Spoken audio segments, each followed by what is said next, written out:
What's up, guys, and welcome to another episode of the Powerhouse Mentality podcast. I'm your host. I'm Caitlin Kenneth Smith, and today we have a very, very special episode, and I love these episodes because we have the Powerhouse Roundtable here. So we have Brooke, Dara, and Sam back in the house, and we're going to have a conversation about who knows what, but we do have a couple things that we want to talk about, but the main theme here is to provide value and to provide different insight from all different minds that we have to bring to the table. So before we get into it, I want to kind of address the elephant in the room. It is 2025, and we are all in the fitness and health industry in some way, shape, or form. So I got to ask you guys, like, you committing to anything big in 2025? Nothing like huge, but more or less keeping momentum on my rebuild. Understanding that it's going to take time, patience, and consistency, and with anything. And it's like I showed up within this year of like, okay, what can I do to just stack wins going forward? Nothing too crazy, but really just, showing up for myself. So yeah. And when you say the rebuild, are you talking about like coming from the back injury from last year that we spoke about in the last podcast? Correct. Yeah. Just my body. Yeah. Body rebuild. Yeah. Body takes a hit when the injury happens. Yes. And yeah. And as you get older, it's a little bit slower on the process to do that, and just understanding that, but not letting that limit you on how far you can really go. So it's funny that you bring that up because every single time that we have a conversation, Dara, or when I see you on social media, I always forget that like you're significantly older than all of us. Because like I would. Thanks for calling me out. You don't look like it though. Like if you were to be like, who's the oldest out of all of you guys? I think people would probably guess we're all around the same age. Yeah. It's crazy, Dara. So Dara has a secret to vitality in life. He does. I agree. Work out, eat good food, and sleep really fucking good. I think it's the sleep thing. Dara's like the queen of sleep. Not lately, but I'm working on it. Oh God. Well, you got to get back because I can't give you that title unless you earn it. Yeah. No crown. I can't wait till I can sleep again, guys. Oh my God. I don't think Brooke, that's probably not going to happen anytime soon. So no. Stop hoping for it. Guys, Lily's 7 months. Like, why does she not sleep? I don't understand. Because Lily's 7 months. That's why she doesn't sleep. I feel like you've done this before. You might know this. No, Gianna she slept through the night like from the beginning. She was the best sleeper ever. Oh, see, that's why. Abel was the same way. Like, Abel was such a good baby. And it's so true. Like, that first one, like, sets you up like, this is easy. I've got this. And then that second kid comes in and just fucking wrecks you. Yes. Like, to this day, Tulip just turned 4. To this day, she comes into my room every single night, but she's gotten so sneaky that, like, I'll just roll over at 3 o'clock in the morning and she's right here. Feel her? Just know. Yeah. Like, she's right here. She's like, hey, Mom. I'm like, oh, shit. Where did you come from? That's what my mom said, like, me and my brother were like, she was like, you were such a great kid, which I guess I grew out of that. And then she was like, your brother was a nightmare and he's younger. So she was like not anticipating it. And then it's just like, well, here you go. You got to deal with it, I guess, as a parent at some point. If you're going to choose more than one kid, you can't be lucky both times or 3 times, Yeah. I think honestly, that's the trick, right? You get fooled. You're like, oh, this is easy. That was great. Yep. And then you're like, let's do it again. And then, yeah. Wrong. Yeah, wrong. That's how I feel with my puppies' experiences too. I don't have any kids, but. Yeah, no, I get that with dogs too, because you're like, oh, I'll get another one. And then you forget like how awful it was to have a puppy and deal with all that bullshit, like peeing in the house and everything. Like at least the kids wear a diaper, That doesn't help. That's like the most ignorant thing for somebody to say as a non-parent. That is me. Right.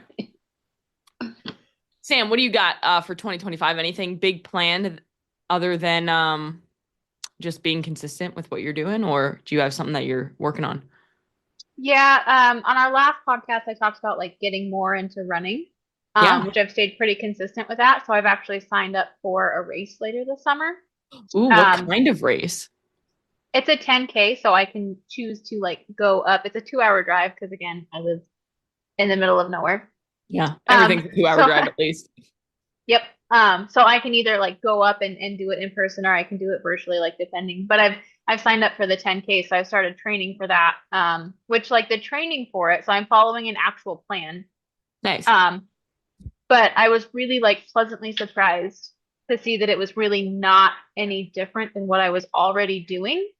So it hasn't been like too awful strenuous yet, but that's kind of the goal, is just to continue to work towards that. So Nice. I love hearing that. Also, I know you working on some business stuff for yourself as well. yeah, so I finally got the LLC. Before it was kind of just like odds and ends, like your logos, and then I helped Heaven with a couple things, and it was just like a lot of random like networking, like people that I knew that needed some design stuff. But it got big enough that like I have my own LLC now for like design and like brand development and websites. So yeah. Yeah. So if anybody needs any design or brand development help, Sam is great at it. She designed the Powerhouse Mentality logo, all of the logos that we use. In fact, I may use her in the future. She never knows, but maybe I'll pay her. I'm now, happy to. I'm happy to. I pay her with love and recognition and promise that That's, when yes. Powerhouse Mentality makes it big, Sam will get pushback. Yeah, see? That's the love is enough. Oh, Love. good. I'm glad. Brooke, That's what awesome, about you? Sam. I know, that is awesome. And yes, Lily loves your logo. Like every time I wear that t-shirt with the skull and the palm tree, she like goes after it. It's so funny. Loves it. She knows. But similar to Sam, I've been dabbling in running again. I mean, I grew up as a runner, but I'm gonna sign up for, I think, 2 half marathons, and then I already signed up for High Rocks in DC at the end of March. So we'll see how that goes. I don't really know what I'm getting myself into, honestly. Like, I've sort of just been doing my own kind of training. I know CrossFit will help, but I know it's also a little different. So we'll see. Like, well, at least we know what we're doing. We know Yeah. the movements, right? And it's not like we're doing some crazy ass gymnastic stuff or some Olympic Exactly. lifting. So I feel like at the end of the day, if you can like, it's an endurance race more than anything. So if you know how to Right. run and you run with obstacles, then you should be okay. That's what I'm hoping for. Yes. Yeah. I love that. I love how everybody is like focusing on something for this year, you know, whether it be like running or just doing what you usually do and just building back that consistency. I am doing nothing specific other than just what the fuck I'm doing right now. So it's like I have goals when it comes to like building the podcast and building the business and training, but nothing really outside of just continuing to be consistent with what I've been doing. So I'm not a huge New Year's resolutioner. Are you guys like, how do you guys feel about the New Year's? Everybody's shaking their head no. And I feel that because like, I feel like everybody uses the New Year as an excuse to be like, I'm going to get my shit together just to be like falling apart in February. Well, for me, it's like, I always think about it is, I used to have a mentality of like all gas, no brakes. So I come out of the gate hot and then it dwindles down and then it's unsustainable. So I've learned that lesson many times that isn't the move for me, at least. And for most people, I would say coming out of the gate really fast usually ends up in either stalling, going backwards, or just kind of like thinking like it's not for you, and then you don't really go anywhere from it. So yeah, I really just feel like people take the wrong approach where they feel like they have to change everything all at once and then they can't sustain it. It's like saying like I eat like crap all the time. I don't work out at all. So now I'm going to start working out 6-7 days a week and I'm going to eat only protein and vegetables. Like good luck actually sustaining that. And they say it to themselves every year and they do the same thing every single year and nothing changes. Called insanity. For real though. Yeah, I agree. I actually just talked about that on my Instagram story today. Like, because I had a few consult calls last week, and a couple people were like, "Yeah, I want to start working out like 6 to 7 times a week," and I'm like, "But I don't work out 6 to 7 times a week, and I've been working out for like 10 years consistently." So, like, I don't think you need to do that. That's what it comes down to. It's like they don't realize they need to just focus on being consistent and what is going to be consistent for you. And a lot of people, like my most successful clients, train 3 days a week with weights, full body, and then like we focus on steps the other days. That's really what it comes down to, because like so many people are like, oh, I want to go in the gym and I want to do like 5 days a week, 6 days a week of like different body parts. And I'm like, well, what happens when your kids something happens and you didn't hit chest again this week. And then last week you also didn't hit chest. So why don't we just do 3 days a week full body, because you can actually stay consistent with that. Yeah. I think the best question that I've ever heard asked is like a coach to a client is like, what can you do on your worst day? And like picturing your worst day and saying, how can you show up for yourself on that day? Do that and then add to it when you have more time. It's like, keep it simple. Yeah. I think the flip side to that. Oh, go ahead. No, go for it. No, I think the flip side to that too is like the people that have resolutions, because like I used to be very big into resolutions, but there was never any action that followed it. So you can say all day long, like, I'm going to be so much better this year. And then you have this high expectation, and then you get, paralysis by analysis, and then nothing happens for an entire other year. Yep. And then you get to the next year and it's like, well, I have a resolution to just fucking do it this year. And then you don't fucking do it. Yep. So it's like there has to be the medium. Like there's nothing wrong with having a resolution or like having like, I like, the word for the year, because that's kind of like your cornerstone, rather than like, if your resolution is to get fit this year, like that's great. Like there's so many different layers to that. But if you pick a word of like intention, like everything I do, there is intention behind it. And I think that's a better way to structure it for yourself, so that you're not like reaching for the stars and not knowing where to go, but just taking those little actions to move forward. I think that's where people kind of get in that fix of like doing everything or doing nothing. I like that, because it's almost like you're setting a standard for yourself for the year with setting that word. So say the word is intention, then like, hey, even if for some reason I'm falling off my fitness game, at least I'm being intentional about the things that I'm doing. So, hey, maybe I'm intentional about the foods that I'm eating, or like, hey, I'm moving a little bit more throughout the day, even though I can't get to the gym.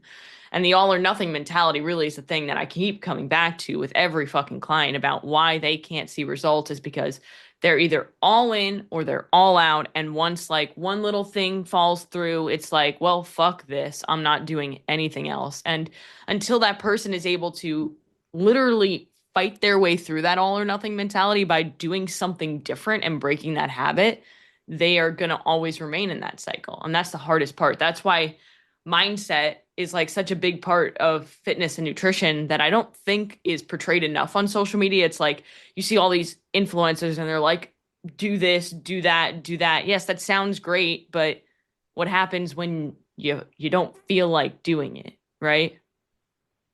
I think the problem is like it's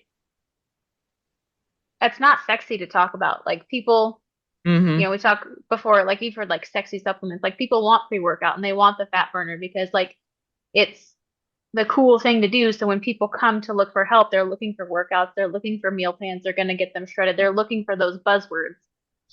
They don't want to hear about like, oh, when it gets tough, this is how you handle those things, because it's not fun to talk about. Like people don't want to lean into that until they're in that position where they're like, I've fucked everything up and now I'm going to give it away. Like, no, that's where those things come in. But again, not that nobody's talking about it.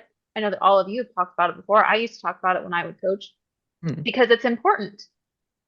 And like as coaches, we know how important that piece is. But again, it doesn't get any views.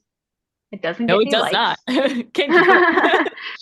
it does not. Again, when you reach those right people, it is a huge conversion rate. However, it's not going to get seen because it's not sexy. It's not a buzzword. It's not something that people want to hear about or want to talk about all the time.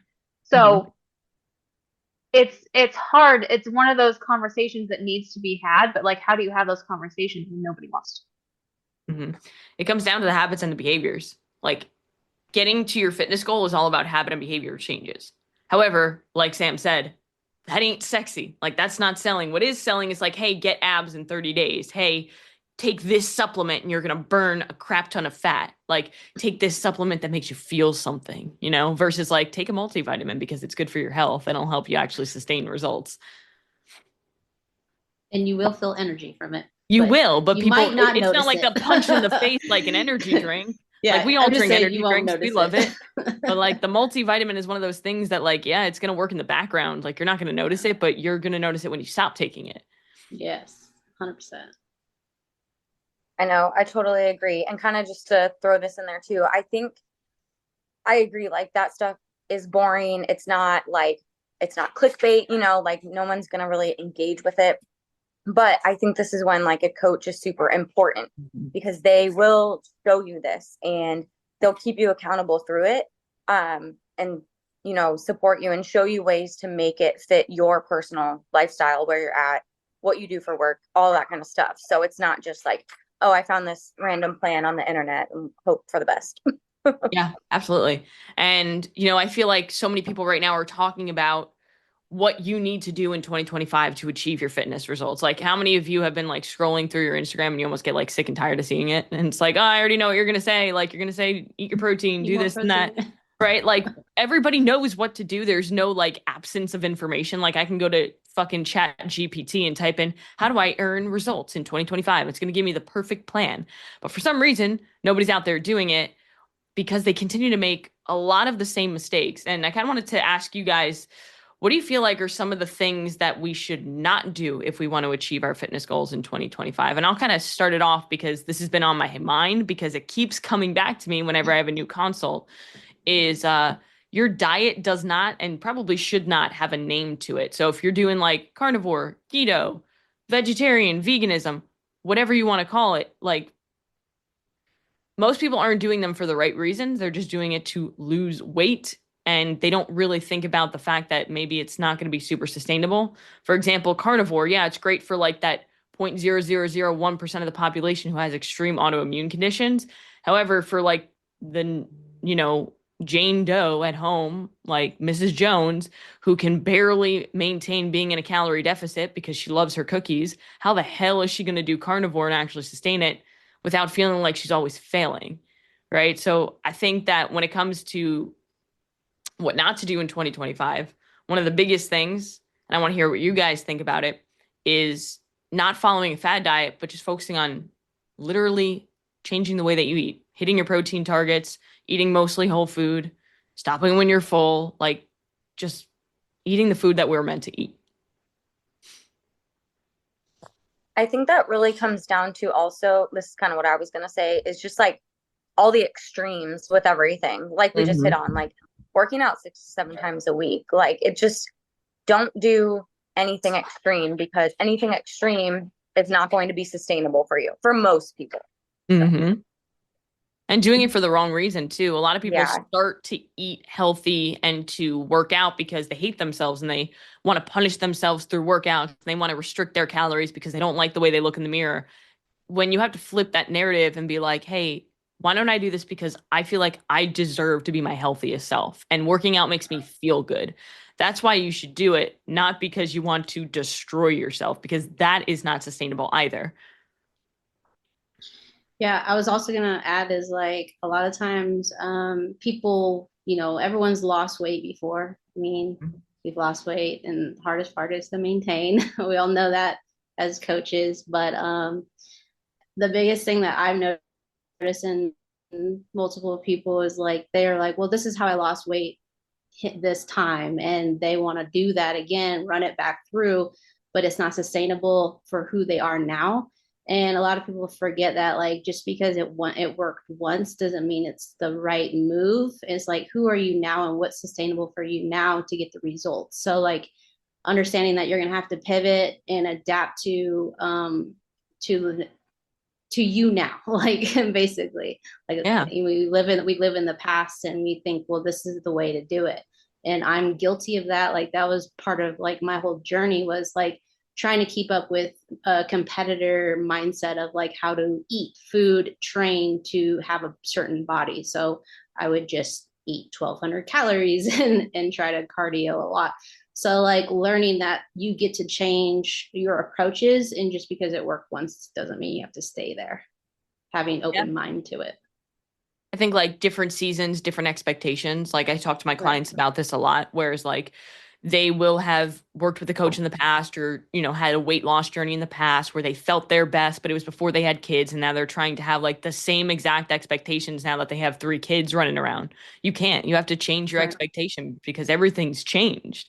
Yeah. And also like alluding to the fact that did it even work if you're back in the same position where you gained the weight back? Right. So like if you did keto once and it worked, I would argue that it didn't work because we're having this conversation about how you need to lose 20 pounds again. Exactly. Yeah. Mm-hmm. And I would add to that, like, give yourself some grace Mm-hmm. as far Very as important. like, yeah, because I think like all of us fall into that, like kind of comparing us to other people. And again, like we're all coaches or have been coaches and have done this for a decade plus. Like I last year was like catching myself comparing myself to like full-time athletes and competitors. I'm like, why can't I do that? I'm like, well, because I'm not a fucking full-time competitor. That's why. You know, Mm-hmm. like talking about kids, like you didn't watch one video and like learn how to eat or like have one conversation and learn how to walk. Like this takes time, especially if you've done those in the past and you've lost weight this way or that way and now it's not working.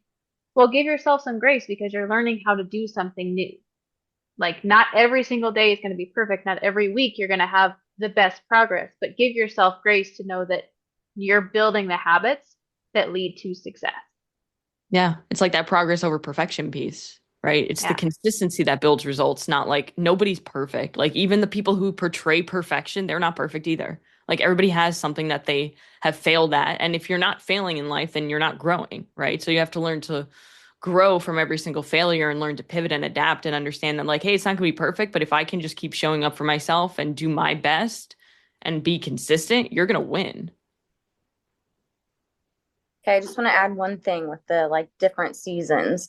Mm, Because I was having this conversation with the owner of the CrossFit gym I go to.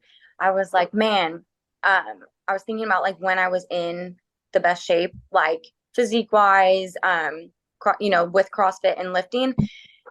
And I was like, what was I doing then? And I was in the gym like an hour and a half to 2 hours a day. And at the time it worked. But mhm. now life, I cannot, like, there's no way I can fit in that much time in the gym. So, and I know it's kind of like a lot of people right now are kind of talking about like, you don't need to train for an hour and a half, like do this 30-minute at home workout sort of thing. And I do think that's great for a lot of people, but I think it does just go back to like, what season of life are you in? What is going, like what all you guys said, but what's going to work with you where you're at right now. So, And don't compare yourself to other people. Like even yes. like your past self, like yeah, it is you versus you, but if you're in a completely different season of life and you went from having no kids to now you have 2, 3 kids and you're trying to compare yourself and you're feeling bad about yourself, give yourself grace. You have a lot more that you have to deal with. You have a lot more stress that we need to learn to manage because if you're not managing your stress, then you're not going to get results no matter how much you beat your face into the ground. And I think that's also another thing that kind of goes off of like, hey, doing too much too fast or going too extreme is like people think that in order to achieve a result, they need to feel sore after every workout, like to the point where they can't walk. They need to be drowning in sweat. They need to be hurting. Or if they're not hurting, then they're not getting better. But that's not true. And a lot of people think that like they'll see my workouts and they're like, oh, well, like I don't work out as hard as you. You're not training to become a competitive athlete. And that's where a lot of my clients have even in the past been like, oh, but I see how much you work out. And I'm like, but you are not me. We do not have the same goal. Like I can eat X amount of food because do you want to train like me? No, probably not. You know? And I think that that's so important for people to realize like you don't need as much volume as you think that you need. You just need more intent with the volume that you're doing. Yeah, and I can vouch for this because I'm in my 40s. Recovery takes longer, so picking the type of training that works with your lifestyle is really important. Just because you see someone training high intensity all the time, and they're looking like you want to look. Doesn't mean that's how you're going to get there, because if you're stressed out all the time and you try to go high intensity all the time, you're not focusing on the basic fundamental strength training. Like you're just kind of missing the mark, and you're just going to create more stress on your body, and you're going to see less results going forward. So I really think like a lot of people should make sure that their training matches their lifestyle more, and like having a coach will really kind of like guide you to like what that would look like for you, And I think that's just an important thing to kind of address. Yeah, because people don't understand that, like, where results truly come from, and results come from the adaptation. And if you're stressing your body out so much, your body's not adapting. It's just trying to recover. Mm-hmm. So you'll kind of be in this cycle where you're doing so much, so much, so much. And you're like, I can't do anymore. And then you just don't do anything. Right. So what do you guys think as far as, like, is there anything different than what we've discussed that you think that people should not do in 2025 if they want to be successful with their fitness goals, other than the extremes, and we'll call them fad diets? The only other thing that I was going to say is, and we kind of hit on it a little bit, but like, yes, obviously, like, pick a workout routine that is geared towards your goals and where you're at in life, but also something you enjoy. I think a lot of the times, again, people see like, oh, I want that body, I got to train, I got to do CrossFit. But do something you enjoy. If you enjoy going to, like, I know not everyone recommends, Orange Theory and those kinds of things, but hey, if you enjoy it and you're getting your movement in, like, that's still great. So I think a lot of people need to hear that sometimes, because so many times we see like, don't do Orange Theory, don't do this, don't do that. But it's like, if you enjoy it, you can do it. Yeah. And that's the conversation I was having with my brother yesterday too. It's, yeah, exactly, the adherence part of it, because I'm coaching my brother now, and he's one of those people who it's like, oh, well, is this better? Is that better? And I'm like, well, technically, if we want to be super technical, like, strength training is going to be the best form because it's going to help you build muscle. Muscle's the secret to fat loss and longevity. However, if you fucking hate to strength train, you're not going to be consistent with it. So what are you going to be consistent with? Because it doesn't matter how perfect a workout program is. If you're not consistent with it, it's not going to work. So if you fucking love Orange Theory, cool, do your Orange Theory, but understand that maybe it's not going to be as effective as if you were going to strength train if you want to build a specific physique. But it kind of just depends on your goals. However, I would also argue the question, because I've had clients who would be like, oh, well, I love to run, I just want to run. And I'm like, well, if you love to run, why aren't you running now? Right? Like, why do you only run in January when it's time to get in shape? You don't actually love to run. You just think that running is what's going to allow you to lose weight because you did it once, you lost some weight at first, but then you didn't sustain it. So you didn't realize that, like, oh, you eventually would plateau if running was the only thing that you're doing because you're not building muscle. So it's like, kind of gotta argue, like, do you actually love it? Or is it like, oh, well, I kind of liked that I sweat a lot, I was super sore. Yeah, exactly. It's what I think works. Go ahead. Oh, no, I have another one that's like, I'm going to sound a little bit like Eric. Oh, God. But, like, something that has been bothering me lately is, like, how many, like, protein snacks they have. And it's like, unbelievable. Great. However, like, if you're starting off your day with like a protein waffle, and then you have a protein shake, and then you have a protein cake bite, it's like, have you looked at the ingredients to those things? Protein is great. You're going to feel like fucking garbage if all you're eating is fake protein foods.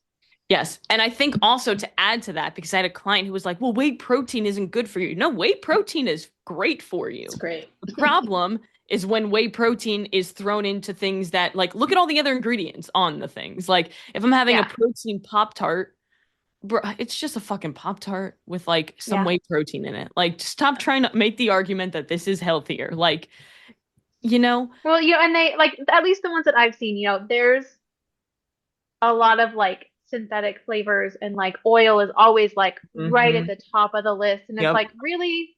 And the whey protein's like the last ingredient.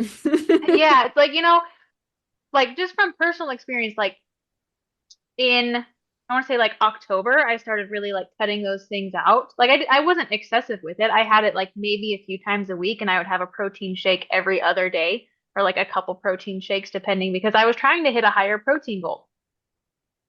But when I cut all of that out and like just focused on whole foods, even if my protein intake is a little bit lower now, I'm like performing 10 times better. I don't feel like shit. And like, overall, I've seen such better results. And I can't say it's just because of that, but I know for a fact that I feel better not adding those things in. Yeah, 100%. And I think, like, I agree with you. Like, that's such a trend that I see right now so heavily, is like, I'll be on Instagram and I'll see like, oh, full day of eating. And I'm like halfway through the day and I'm like, have you eaten any real food yet? Like you've had a protein waffle, like you said, protein waffle, protein shake, protein bar. Like Or those things are you know, great for well, like a yeah, sweet and tooth killer, but like they shouldn't be your entire diet. well, no, and then there's all these like protein recipes where it's like add protein powder into your cake or add protein powder like why? Like Or just have a if you fucking want a piece cake. of cake, have some cake and then like get on with your day. That's Dude, the protein cookies made with the Greek yogurt are disgusting. Have you guys ever tried those? I Like they haven't. are I'd rather drink a protein shake and eat a damn cookie. Like they are not That's kind of good. like I will tell the you fucking when, Lenny and Larry's cookies. Yeah. See those cookies? well, okay, like, so look in at like it. 2019, 2020, like right before and like around the time that I got pregnant with Tulip, I was having those Quest chocolate chip cookies like 4 times a fucking day. Oh Jesus! It's a cookie, right? Sam was like, it's not a going cookie, to and the it was like, bathroom no. during her pregnancy at all. You know, but again, like it's like okay, talking about different seasons, like but right before I got pregnant with Tulip, like I was at my very leanest. I was boxing 3 to 4 times a week. I was doing a ton of cardio because I enjoyed it. Like going back to again to adherence, I at that time absolutely loved to box, and I was lifting moderately 2 times a week. So you're like lifting. I was That's the point, you know? yeah, I was doing like a little bit of lifting, but mostly I was boxing and I was running. So like I was hungry, like hungry. And I was like, you know, I go through these like phases of like now it's just a meat ick, but it used to be like I would go vegetarian straight for God. like 6 months because I Sounds just couldn't do terrible. it. Like, and again, it was like Haven't heard that. yeah, like Haven't we're heard just that like you one. know people have like the egg ick and they don't want to eat eggs. Like okay, I have a meat ick. It gets to the point where I just like I just can't. I don't want to do it. That sounds So, like, terrible. I was- See, I've never done that before. Never gone vegan, vegetarian. Never wanted to.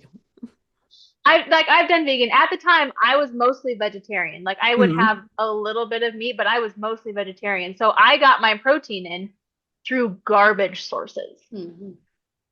Yeah, So- people don't realize the source of your protein fucking matters. Like people who really try to make the argument that like plant protein is the same. I'm like, shut the fuck up. Like you are an animal. You're an omnivore. Stop trying to be a vegan. I would The amount say of if people you who are, they get nutrient deficiencies too.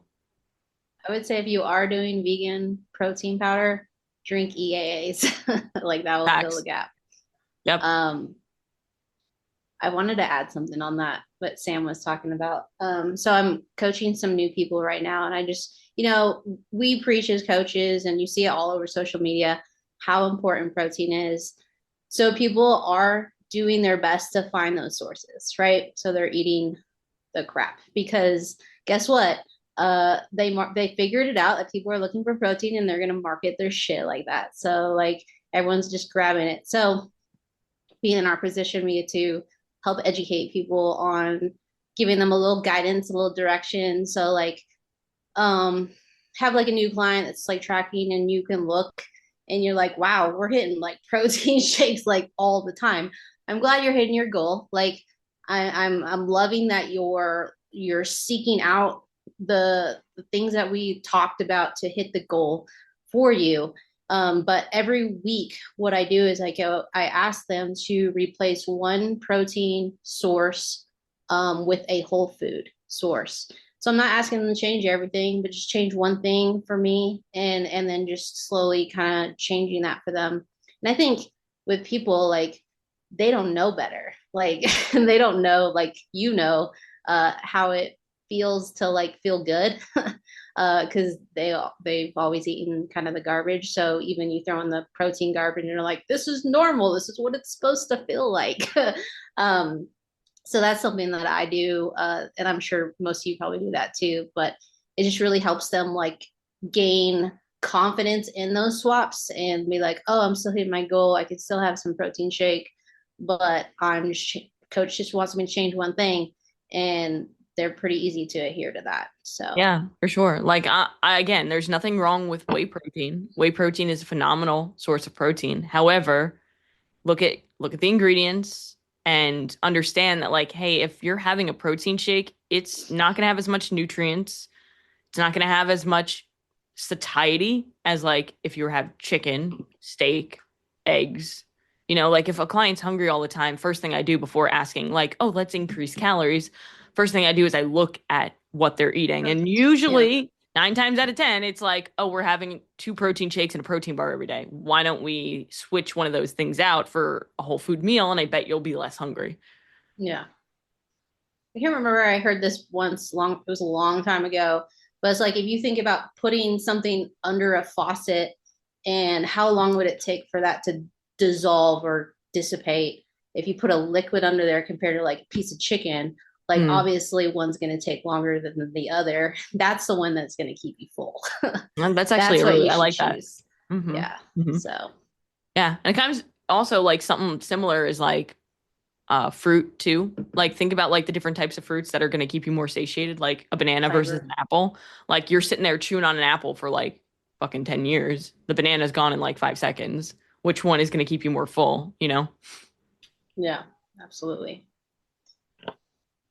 Nice. I really like that point that you brought up, Sam. I think that that's super important because again, like everything that I scroll through on social media is like add protein to this, just eat, you know, steak, eat chicken.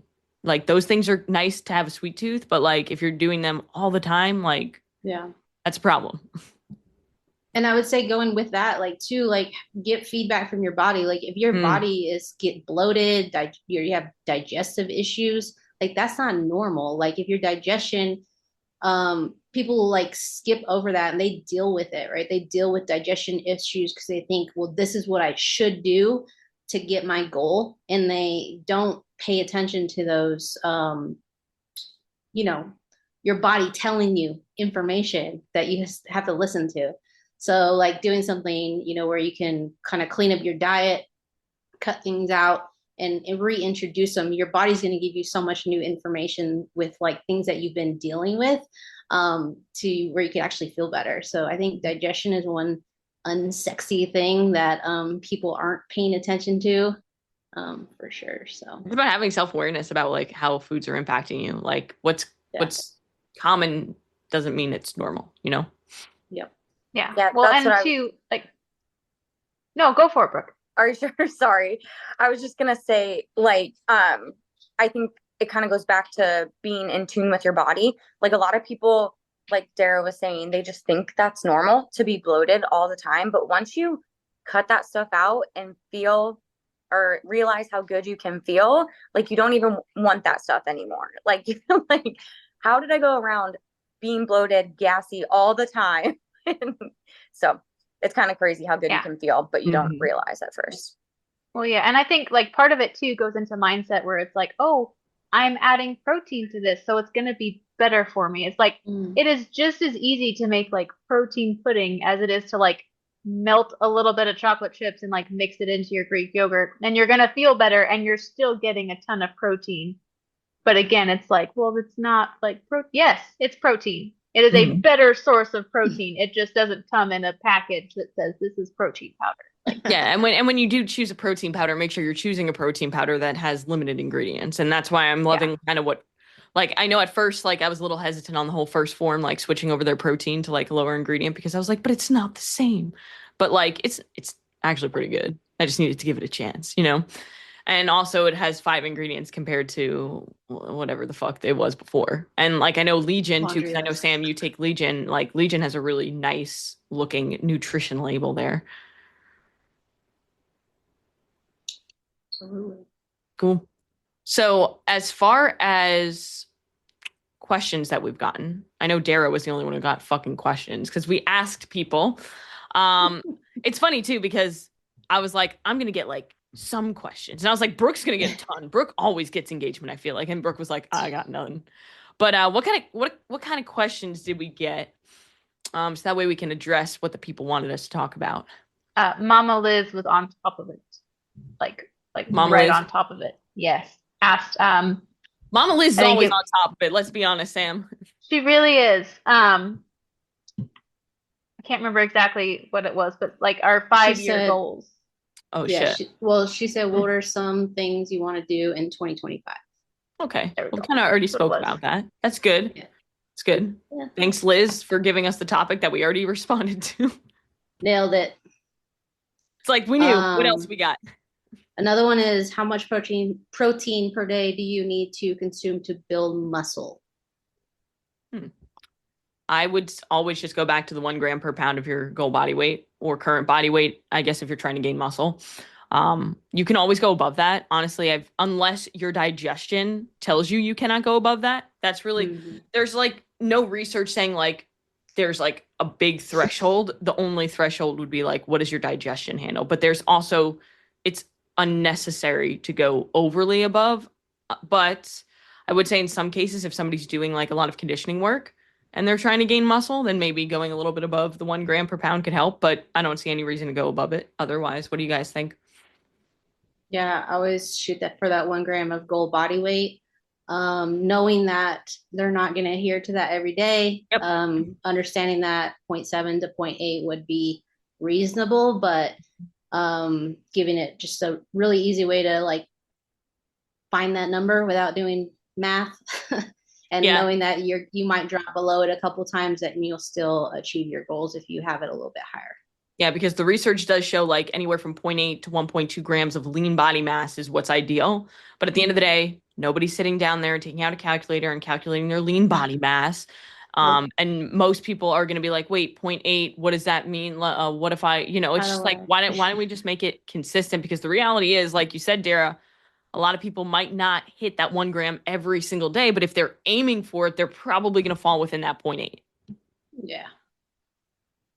And I would also add that, like, if you are new to adding protein, I would at least track what you are consuming, find a place that you are, and just slowly add it with your digestion. Yep.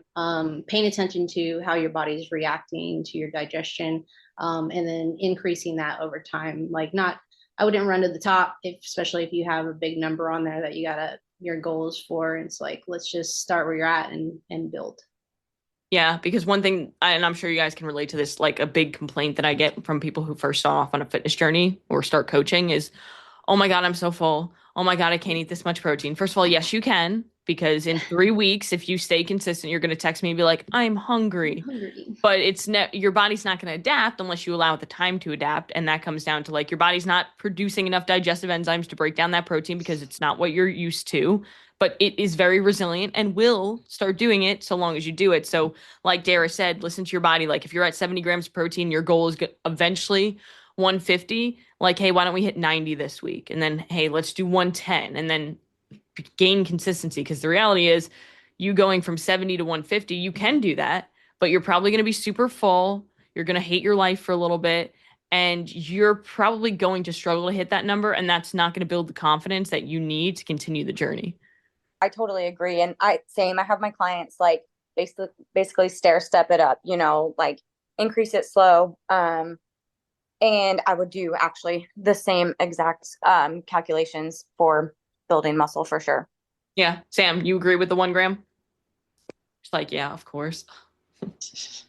And I would even say, like, to build muscle or to lose body fat, this would work for the same amount for anyone that's.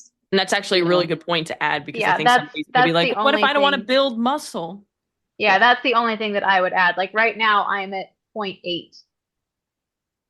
I got to do math. I lost the word, but I'm at 0.8. And then like when I switch to add more muscle, I will go up to the 1 gram. But like, as of right now, like I was cutting and right now I'm maintaining. So I'm maintaining at 0.8 per pound because that's what works for me. Again, so everybody is going to have a different tolerance and a different reaction. But that's, for me, if I'm not building muscle, 0.8 is fine. Yeah. And I think that people need to understand that, like, if I put a client through a cut, if they're going through a surplus phase, if they're going through a reverse diet, protein usually is going to remain the same. I might put it up during a cut for somebody if they are complaining of hunger. Yeah. So like protein will keep you more satiated. My protein is at 1.4 grams per body weight. So I'm different because I train stupid and I'm trying to hold on to what I can. So we eat a lot of carbs and protein in this house. She's built different. And that's like a point. Everybody's different, right? And I started at like 125, then slowly added it up over like years and years and realized like I felt better physically, like I was recovering a lot better when I have it this high. Yeah. And I'll add too, because mine is lower. That goes back to me, like my personal preferences. Like it's Protein. really easy for me to get the meat ick, and I don't want to supplement with protein powder, especially because I can't have straight whey protein powder. If I could, that would be a different story. Oh yeah, you can't. I can't.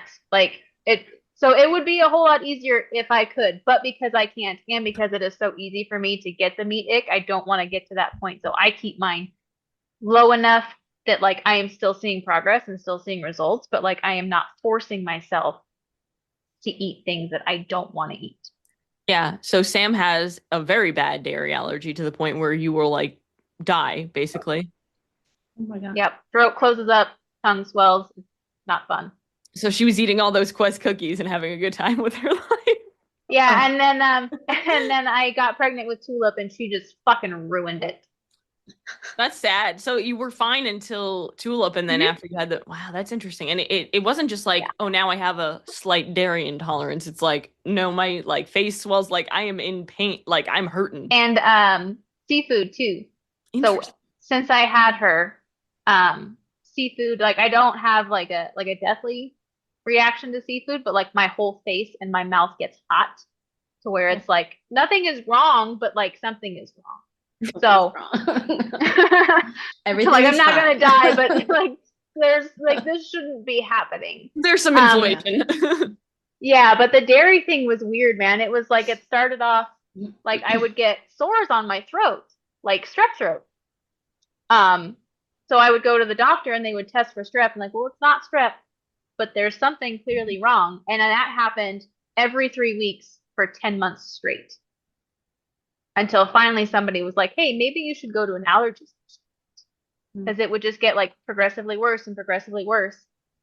And yeah, now the last time it happened, it was an accident. Like, of course, like I'm not purposely eating dairy. But the last time it happened, it was like it was a cross contamination, and it was like my entire mouth was like full of sores all on my throat. My tongue was huge. I couldn't breathe. I couldn't eat. I couldn't talk for like 3 days straight. And it was like, okay, well, my doctor told me, he's like, yeah, if that happens again, it's gonna be an emergency room visit.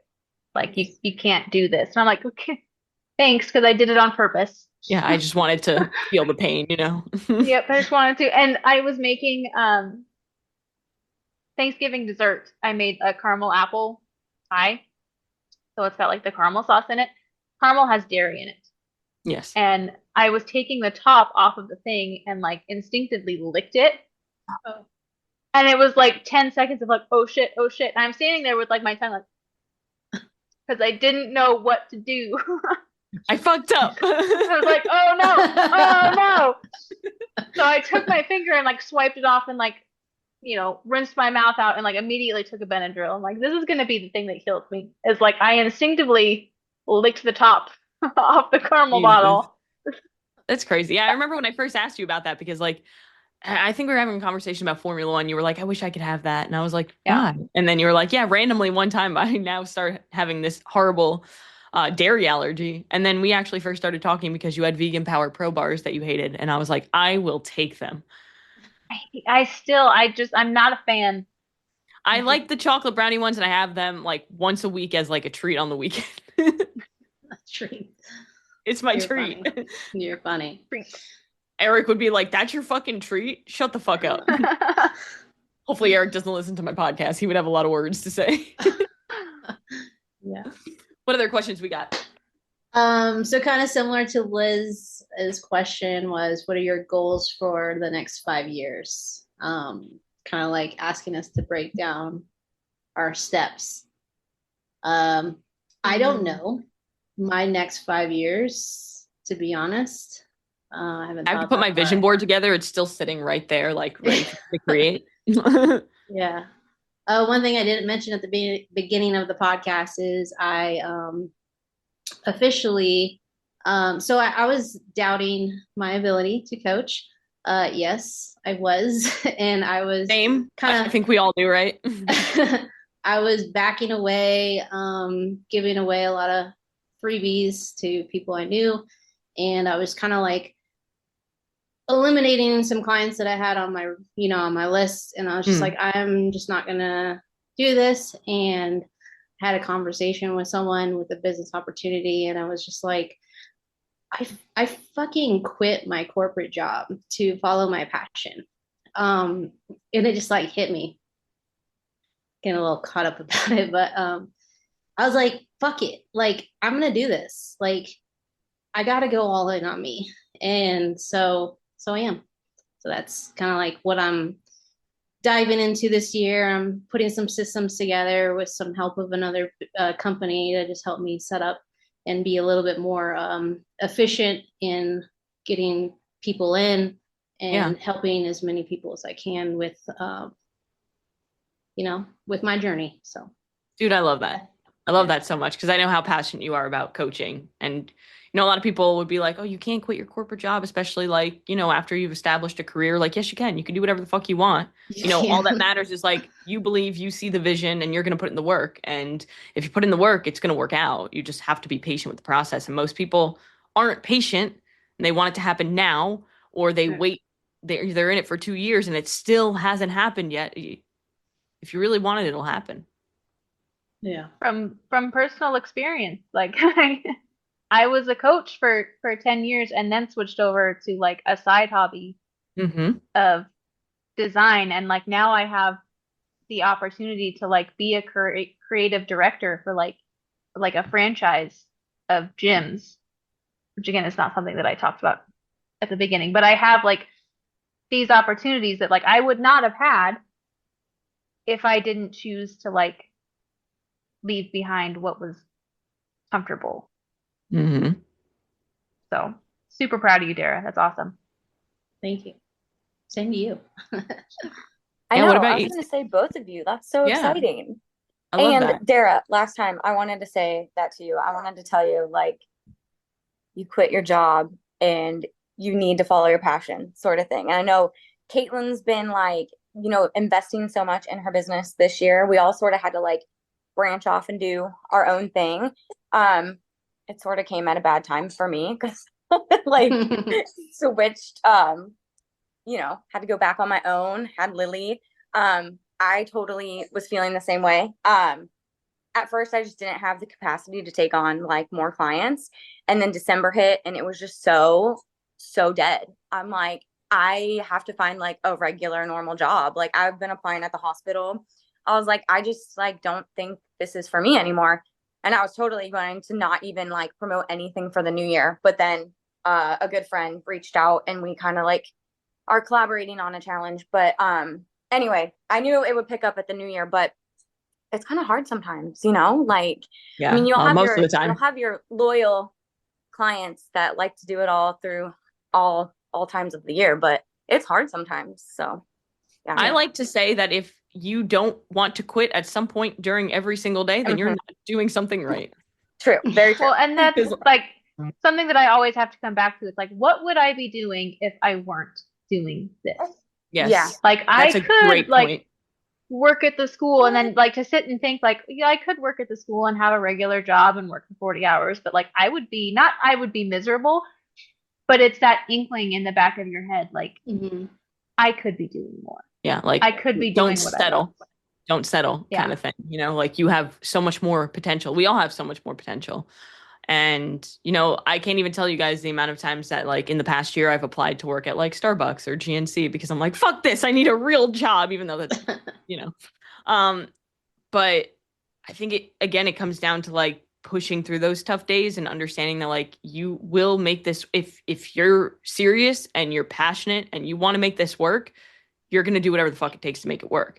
The amount of times I won't bring names up, but I have somebody who I used to mentor who, I mentored her like 6 months ago, maybe for like 4 months. And then she was like, I can't continue doing it, whatever. And we still have the same conversation in my DMs. Like, I want this so bad, but I can't do it. Well, yes, if you really want it, like to everybody out there who really wants something, if you really want it, you would be willing to do whatever it takes to make it happen, regardless of the situation, regardless of how you feel. So like, I would argue maybe you don't truly want it, or maybe you need to change like kind of where you're going. But like a lot of people don't take action on their dreams and their goals and their vision because they have some sort of fear, whether it be fear of failure, even fear of success, because that brings more responsibilities and different things and change. Or maybe they fear of what other people could potentially think of them. Like, fuck that. You get one life. Fuck that. Yeah. Like my theme for 2025 is be fearless. And I mean that in every sense. Like I mean that in training. Like if a barbell looks heavy, you better fucking try to pick it up. Like that also goes to like business. It's like shit. Like every day I have these moments, and I don't like to be vulnerable, but I have moments where like I probably cry once a day now because I'm like, I want to make this work so fucking bad, but it's hard right now. But I will make it work because I won't quit. You know, and I think that all of us can kind of relate to that. Yeah. We've all been put in a different position this year. And I was having this conversation with Eric earlier this week where it was like, we had a lot of shit happen to us this year. Look at what happened. Like we were just throwing like, hey, good luck. It's like, well, we made it happen though. It looks like every single one of us, we're trying to do something. So like maybe we don't know exactly where we want to be in 5 years, but we have a vision of where we want to go. We know kind of what we want to do and the person that we want to be. That's okay. Bringing it back to that, because I completely lost where we were. Yeah. What question were we on? That's I like just that. all It all ties together because, like, I think again, I don't know where I'm going to be in 5 years, but I know how I want to feel, and I think that's the question rather than like, what are your step-by-step guides to outline your goals? Like, you can do that. You know, and I used to do that with clients, like, where do we want to be in 3 months and 6 months and 9 months? Like, let's break it down, you know, and then you break it down to like, what do I have to do every week? And then what do I have to do every day? You can do that. But what it comes down to is like, if you don't have, like, if you're not 100% sure on where you want to be, focus on how you want to feel. Like, do you want to be proud of yourself? Okay, what makes you proud of yourself? What would make you, like, if you saw yourself 5 years from now and you're like, man, that guy's fucking cool. I wish that I was that person. Like, what are they doing? Yeah. That's such a great point too. It's like, who do you want to be? And what is the person that you want to be? What do they do on a daily basis? Like I have this conversation, same different person, but like same kind of scenario where this person has been stuck in an eating disorder, really stuck, like scared for his life, kind of stuck. And I've been having the same conversation with him for 2 years. It's like, you know, these things don't serve you. Why do you continue to give in to them? They don't serve the person that you want to be. So why do you continue to give in to them? And it comes down to like, that's what's comfortable.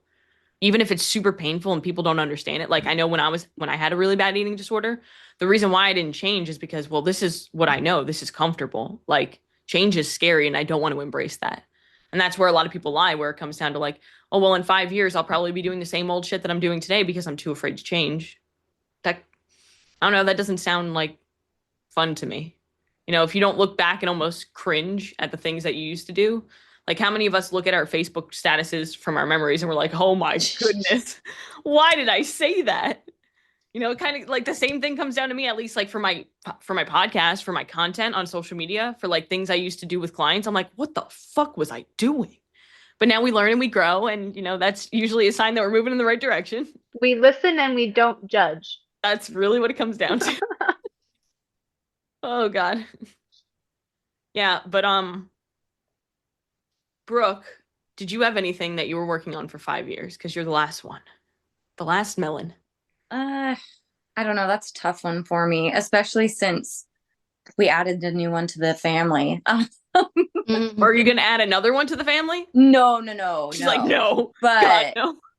Maybe I'll have kids I've in never 5 been years, one, guys. like big on like a 5-year plan. I know that's kind of stupid, but kind of like what Sam said, like what do I want to feel like in 5 years? So I do really like that. And I do know like there will be times where we feel like, you know, running our own business, doing this kind of thing isn't for us. But at the end of the day, for me, it leaves flexibility. I'm able to be home with my kids. Like that is the most important to me right now. So even if I do have to cut back on some on some things, you know, especially with our move and stuff, like that's worth it to me right now. So I agree with Sam. I just want to, you know, be in a good spot, feel good, and be able to, biggest thing, provide for my kids. So yeah, I think we all have like a good idea of what we want to make sure we feel like in 5 years, right? We want to feel proud of ourselves. But, you know, I think that like having something that we're like, this is where I have to be in 5 years, that's hard because like you don't know what the fuck's going to happen in 5 years. Like you can't plan perfectly. So I think that deters a lot of people because they'll have something that they want in 5 years and it's like, shit, something happened and now it's not going to look like that. So we got to pivot I and think adapt. it like sets you up for failure. I Yeah. think when you think about it, like I have to do this thing. Okay, well, what if you change your mind? Like, what if you get 6 months into it and you realize, well, maybe I don't really want to do this, and then you feel like a failure because I'm not going to reach my goal. Okay, well, maybe you found something better. Yeah, because if Sam, if I asked you like 5 years ago, what do you want to do? And you'll be like, oh, I want to be a good coach. You're like, you know, this and that. And it's like, well, who would have thunk that you found this new passion for design that like now this is what you want to do? You know, and you're Yeah. really fucking good at it too. I know you don't like to hear that, but you are. No, I'm not. Makes me super uncomfortable. I know, right? It's like whenever somebody's like, you're so good at the podcasting thing. And I'm like, please stop talking to me. I'm going to start getting self-conscious now that I'm doing it. Yep. Mhm. It's like, don't give me compliments because now like it's a physical reaction. I don't. Yeah, no, I don't know Stop how to it. deal with this. I don't know how to take good feedback. Yeah, I mean, I could even say like in my corporate journey, I was there for 12 years. I remember, I think 5 or 7 years in, I said my goal is to, by this year or whatever, 5 years or whatever, I was going to be at this position. And that was my ultimate goal. And then when I realized who I was in that year that it was supposed to happen, I was a different person than I was back then. And when you lean into change and allowing yourself to grow as an individual, sometimes your the results from that mean that the goal looks different, the thing that you're chasing looks different, the thing that you're trying to reach looks different because you're different. And the more that we try to like stay the same and fit this mold more or less, like then that's when you stop growing, that's when you stop learning and giving really back to your purpose. Like for me, it's my purpose driven,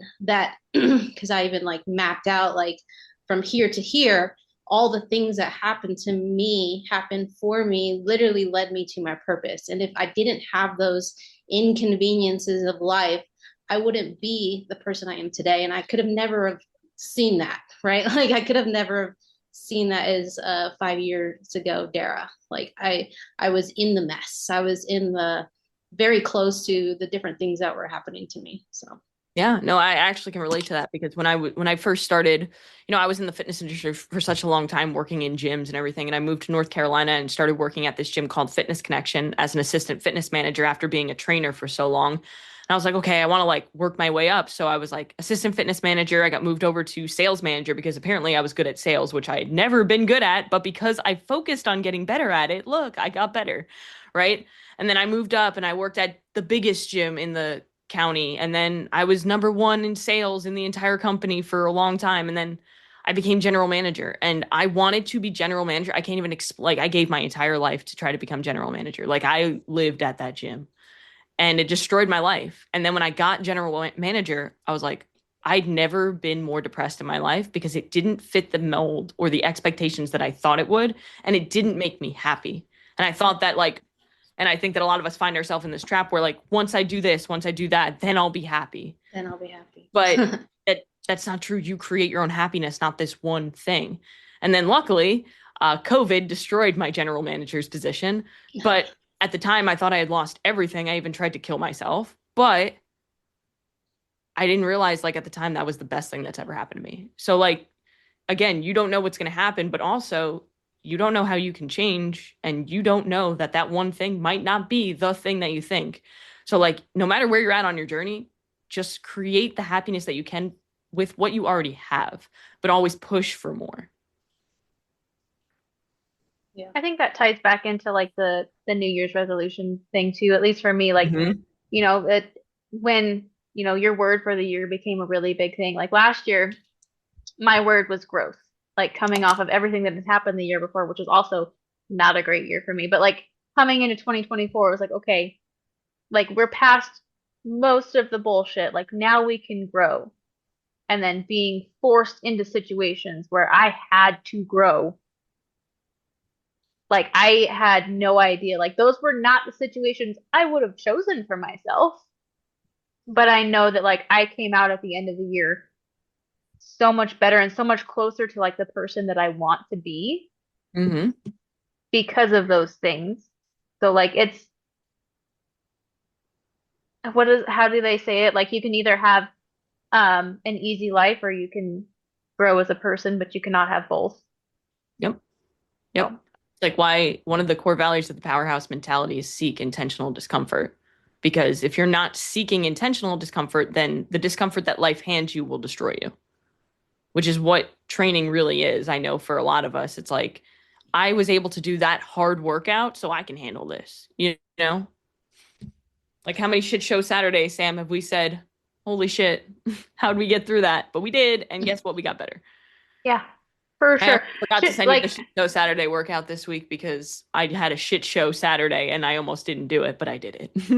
I realized that at like mid-afternoon Sunday. I was like, hang on now. Like, what day is it? I only know it's Saturday because I get a text from Caitlin. Yeah, that's like I realized, and then by that time it was too late to be like, hey, what's shit show Saturday? So like I had already, like I had to run that day, so like it was my own shit show Saturday. But yeah, we've had a lot of shit. And yeah, Saturday I woke up and I had like the worst cramps I'd like had in forever in like my whole stomach, abdomen, in my upper back. And I had that actually happen Thursday. Same thing. I woke up at like 5 a.m. with the same thing. And I was like, what is going on? I'm thinking I'm having a hormonal issue happening.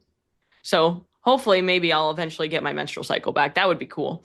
But I was like, I'm not going to train today. I texted Eric because it was like 10:15. I was still on the couch and I was like, I don't think I can train today. I'll train tomorrow. And he was like, whatever you got to do. And I was like, but let me nap. I took a nap. I had a meal and I was like, I feel better. So let me train now. So I did shit show Saturday at like 7 p.m. and it was terrible because it was like a 3-hour training session. It was gross. But, yeah. Where are we? I have one last question. Yes, we have one more question. Time. Shit show Saturday just takes me to a different place sometimes. I saw you go somewhere. I was like, I gotta really I had like it really had like is. a PTSD moment. Yeah, talk about like intentional discomfort. Like I never look at them like, oh, that's gonna be fun. Never. No. Never. The amount of times I'll work at them and I do say like, oh, that looks like a fun one. And then I'm halfway through and I'm like, I'm dying. There was a good like month-long stretch where it was like we had a bunch of workouts that were 10 rounds and then they would not be 10 rounds. And like that was like the motto, like it's not 10 rounds. Like 6 rounds is not 10 rounds. 8 rounds is not 10 rounds. What I've learned though is like made it through. lately he's been doing a lot of 5-rounders, right? Like 5 sets and it's like rest 4 minutes, rest 1-to-1. And they are so bad. Like I did a 5-set workout, rest 1-to-1, where sorry, Eric, but I didn't rest 1-to-1 because I was like, if I rest 1-to-1, I'm gonna be in here for fucking 2 hours just doing this one piece. It took me 60 minutes to do it. Like there was like several instances like I had to do that too. Like there is no way. Like if I rest 1-to-1, I will be here all fucking day. Yeah, Eric, like shut up and just fucking do it. It was one of those. Yesterday was one of those training sessions where like there were 3 things. There was 10x10 back squats. And I've been doing like a progression with 10x10s where it's like 5 pounds more, 10 pounds more. And I'm like, Eric, I am dying. And it said last week, 10x10 at 5 pounds heavier. And I was like, okay, cool. I almost died under that barbell. And then I was like, okay, cool. Now I have back rack lunges. We knocked those out, easy money.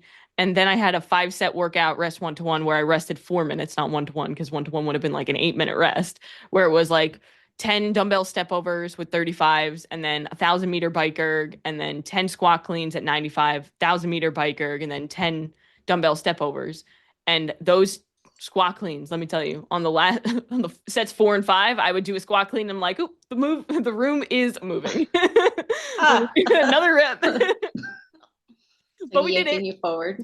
It was one of those workouts though, where I'm just like, I look at it and I'm like, oh, that won't be bad. And then you're like in it. This is so bad. Yeah. Definitely not my training program. Yeah. Well, what's the final question?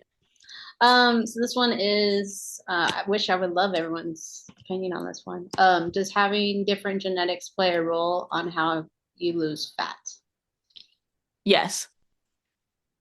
However, not as much as you think. And I'll use an example. The top athletes in the world, yes, they work really fucking hard, but like, I'm sorry, Tia Toomey, you have some genetics that not all of us have.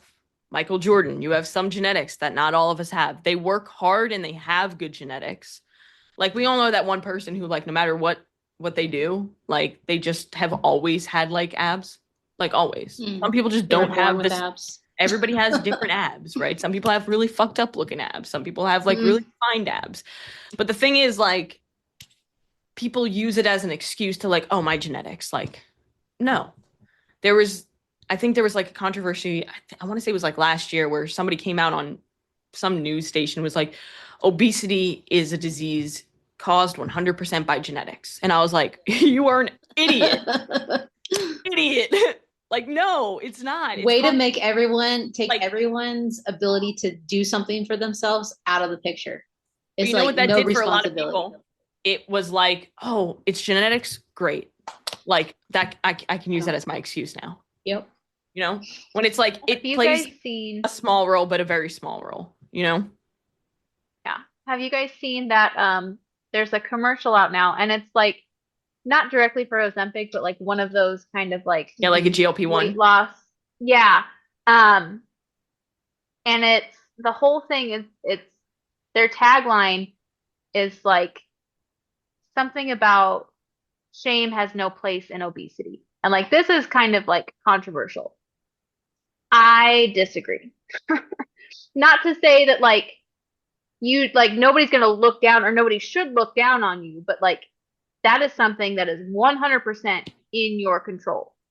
So if you like if you're obese, no, I'm not going to like bring shame on your family, you know, like it's not like I'm not going to talk down to you for no reason. However, you're not going to get any special treatment because that is your choice. And there are so many things that you can do.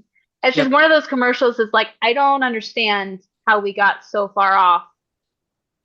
Like, to like being so healthy and like, you know, you see that the reel of like gym class in like the 60s, and it's like a row of boys just doing pull-ups and like extremely athletic. And now it's like, there's no shame in obesity. Yes, there is. Yeah, there is. There is. We got soft. Everyone back got to that soft genetics about thing. everything. Yeah. Yeah, back to that genetics thing on that piece is like, because genetics may play a role in how you lose fat, I want people to understand that like if you are overweight or obese, it's not because of your genetics. Like, because no matter what, again, another core value of the Powerhouse Mentality, because we're going to just throw those plugs in there. No problems, only solutions. Like, no matter what your genetics are, there is always a solution to lose weight. Like, you just need to find the right solution. And for a lot of people, it is the fucking basics that you're trying to avoid because it can't be that easy. But it really is. I mean, it's not easy, it's simple, right? We'll put it that way. Yeah. Yeah. And can I just throw this in there? It kind of goes along with everyone talking about hormones, like blaming the hormones for why they can't lose weight. Like, yes, they obviously play a role. And it really depends. Like some people, yes, your cortisol could be causing you to hold on to your fat, but also, like if it was only cortisol that was causing you to not lose fat, then all of our top athletes in the world would be so overweight. When I got my blood work done, my cortisol was like, I think the high end was 20. Mine was fucking 18. And I'm like, I've had the most defined abs I've ever had in my life. You're telling me that like my cortisol is 18? You know, like, could it play a role? Yes. But the reality is your cortisol, the reason why you're gaining weight because of cortisol is because you're giving into your cravings that the cortisol is giving you. Yeah. I would say like my thought on this, because I used to blame genetics, and I've told all of you, I've shared it on your podcast, Caitlin, of why, you know, the things that you were my coach literally. And Dara has great genetics, if you tell me, with that reverse diet we did. Holy shit. Yeah, I don't. But the difference of what I I took ownership of finding solutions to what was holding me back. So if you blame your genetics, you blame your family members, you blame your job, whatever you pick, you're never going to move forward because you're blaming an outside source. So once you take ownership of what you can do, you can literally move the needle regardless of your hormones, genetics, circumstances, yada, yada, yada. So what I say is genetics might load the gun, but your lifestyle pulls the trigger. So if your genetics are different than someone that has super awesome genetics like me, like not that I have a super awesome genetics, I don't. So I have to work really fucking hard for my results, where some people might have to work half or less than me to have the same result. But knowing that actually puts me in a position to take care of myself with more purpose, understanding that I get to choose to be this or that. And when people really take that ownership and say, okay, I understand that my genetics aren't as great as someone else's, then it's like, okay, what can I do? How can I change my lifestyle to produce a different outcome?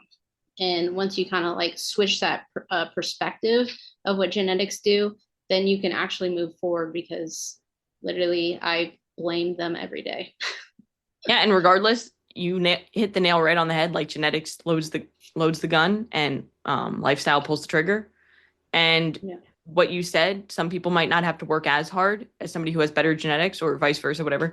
But they still both work. That's the thing. Right. That's the point. If you're extremely overweight and you keep blaming genetics, but you're sitting on your ass eating Doritos, when somebody else who has the same genetic makeup is in the gym working hard, I mean, if the shoe fits, Yeah, that's what it is. Awesome. Well, I think that this was an incredible episode, super impactful. There was a lot of value in here, and I cannot wait to hear the feedback. And let us know what you guys want to see in the next Powerhouse Roundtable discussion, because we're all about giving you guys what you need and helping out everybody who's listening. But other than that, guys, go out and do one thing that's going to take you one step closer to where you want to be.